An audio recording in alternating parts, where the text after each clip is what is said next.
السلام علیکم ورحمۃ اللہ وبرکاتہ حامدا ومصلیا اما بعد عن انس بن مالک رضی اللہ عنہ عن النبی صلی اللہ علیہ وسلم قال اقیموا صفوفکم قال انس كان احدنا يلزق منكبه بمنكب صاحبه وقدمه بقدمه۔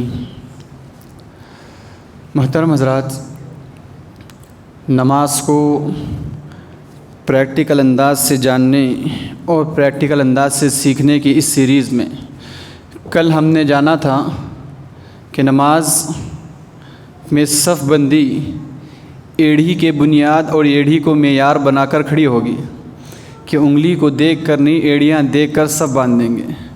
پوری کوشش یہ ہوگی کہ نماز میں پیر کو بالکل سیدھا رکھیں، اگر مجبوری کی صورت میں سیدھا نہ رکھ سکتے ہوں تو ایڑھی کو دیکھ کر رکھیں۔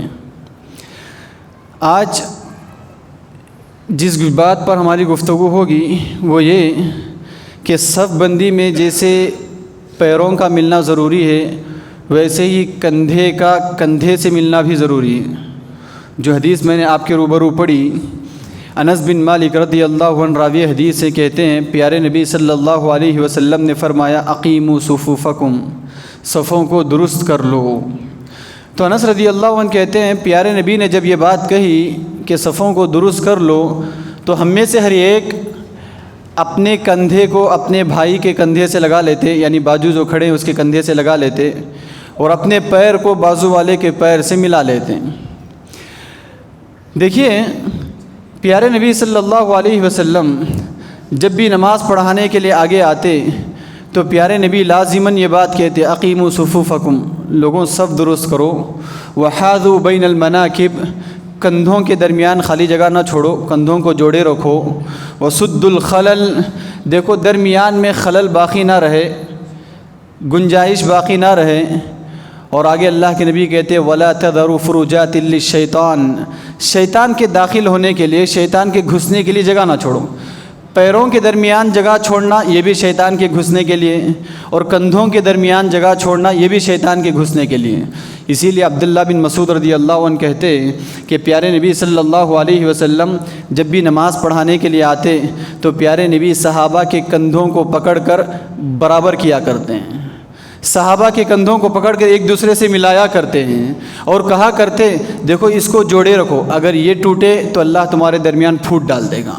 اور نعمان بن بشیر رضی اللہ عنہ کہتے ہیں پیارے نبی صلی اللہ علیہ وسلم نماز جب بھی پڑھاتے تو صفوں کو ایسے درست کرواتے جیسے کمان میں تیر کو درست رکھا جاتا ہے، جیسے تیر کو درست انداز سے رکھا جاتا، پیارے نبی صفوں کو ویسے ہی درست انداز سے ٹھہراتے۔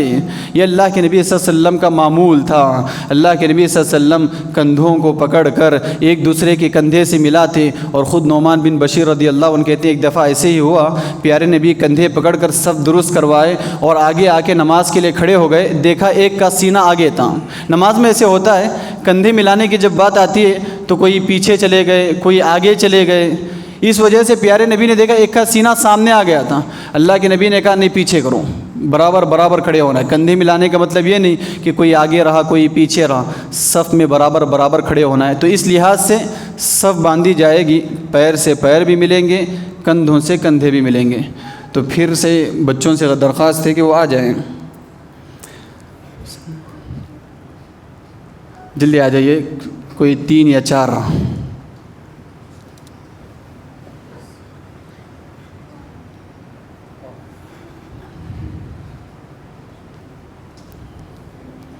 کل جیسے بتایا گیا پیر پہلے ویسے جوڑیے، سامنے آؤ، جیسے قالین ہے اس کے حساب سے رکھو،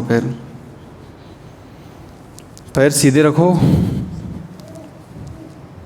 اور مضبوطی سے جوڑو، اور دیکھو کندھوں کو کندھے سے برابر ملتا، یہ سامنے نہیں آنا ہے۔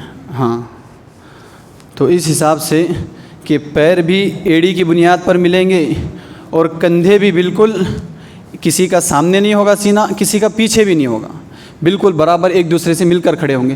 اس میں لوگوں کا یہ شبہ ہوتا ہے، یہ اشکال ہوتی ہے کہ اگر اس انداز سے کھڑے تو رکوع میں تکلیف ہوگی، سجدے میں تکلیف، کوئی تکلیف نہیں، ہمیں عادت نہیں ہے اس لیے ہمیں تکلیف محسوس ہوتی ہے۔